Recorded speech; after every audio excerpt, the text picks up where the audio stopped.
आवाज़ी समातुन ताईं radio voice of Sindh London. शहीद भगत कुंवर राम के हवाले से पेश करते हैं नामवर मुस्तन्निफ अख्तर बलोच का कॉलम। भगत कुंवर राम तकसीम से कबल सिंध की एक ऐसी हस्ती थे जिन्होंने समाज सेवा में कोई भेदभाव नहीं किया और न ही हिंदू मुस्लिम की तफरीक रखी। साथ ही साथ वो एक ऐसे अजीम मौसीकार और गुलकार भी थे जिनका कलाम सुनने के लिए लोग जोक दर जोक पहुँचते थे और हज़ारों रुपए उन पर निछावर करते थे। लेकिन महफिल के इख्तिताम के बाद वो ये तमाम रकम हिंदू और मुसलमान ज़रूरतमंदों में तकसीम कर दिया करते थे।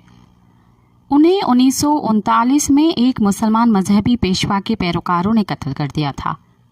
सीनियर सहाफ़ी, अदीब, मुहक्किक और दानिश्वर शेख अजीज़ के मुताबिक जिस वक्त कातिल उन्हें कत्ल करने वहाँ पहुँचे तो उनके किसी चाहने वालों ने संतरों का एक टुकड़ा उन्हें तोहफे में दिया था।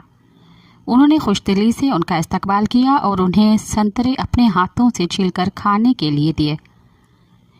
तीरथ वसंत 1940 में अपने मतबूआ एक मजमून में रकम दराज है कि कुंवर गरीब मेहनत कश के बेटे थे, लेकिन खुदा ने उन्हें बहुत नवाजा था।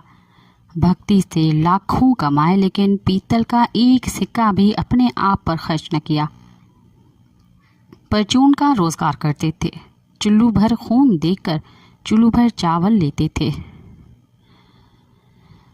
लेकिन हराम का पैसा गरीबों में बांटना महापाप समझते थे। भगत अगर अपनी कमाई अपने आप पर खर्च करते तो क्या हर्ज था, लेकिन वो सरमाया अमानत समझकर गरीबों में तकसीम कर दिया करते थे।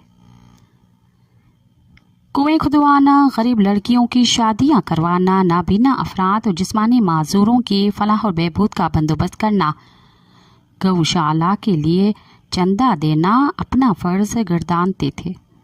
कई हिंदू और मुसलमान ख़ानदान उनके दान पर गुजारा करते थे।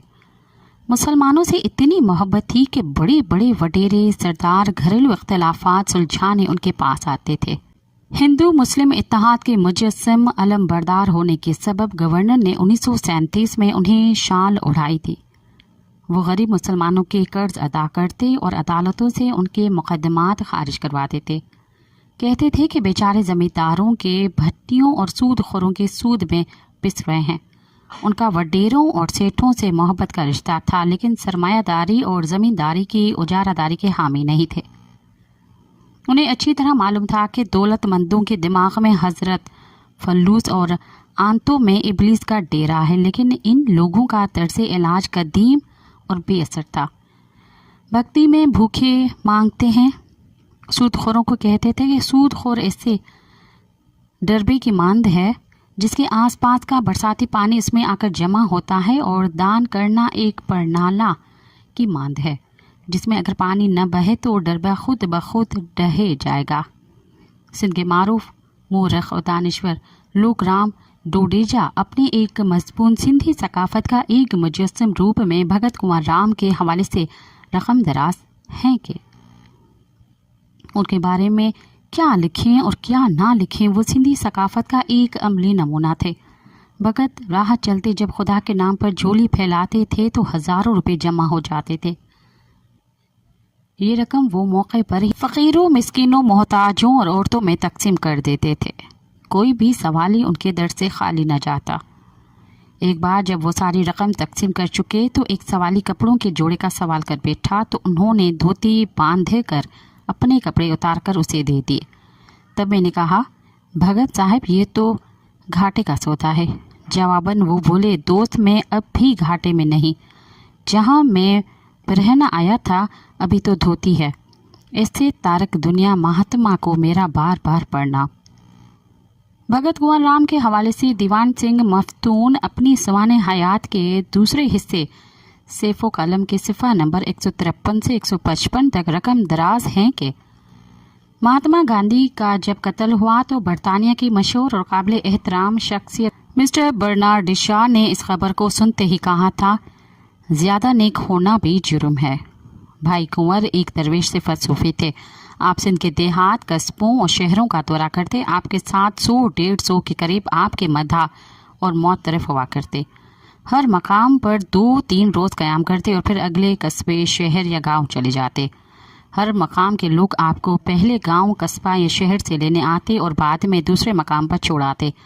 آپ جتنے روز قیام کرتے 1000 بار لوگ ایک ہی لنگر میں کھانا کھاتے اور ہر روز رات کے وقت آپ کا رقص اور گانا ہوتا.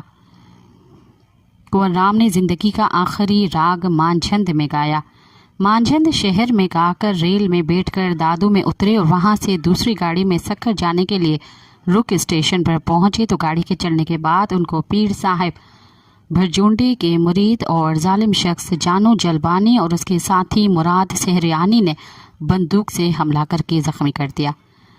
گاڑی میں علاج نہ ہونے کے سبب باگرجی اسٹیشن تک خون زیادہ بہہ جانے کے سبب کنور رام دیہانت کر گئے. سکھر، روہڑی اور دیگر شہروں میں ہندو خواہ مسلمان اس افسوسناک حادثے پر غم میں مبتلا ہو کر مشتعل ہو گئے. یہ واقعہ 1 نومبر 1939 کے دن وقوع پذیر ہوا اور ان کی آخری رسومات 2 نومبر کو ادا کی گئیں. ان کی آخری آرامگاہ ریہڑکی کے ضلع گھوٹکی میں سنت سترام داس کے چرنوں میں موجود ہے. اواجی سماعتن تائیں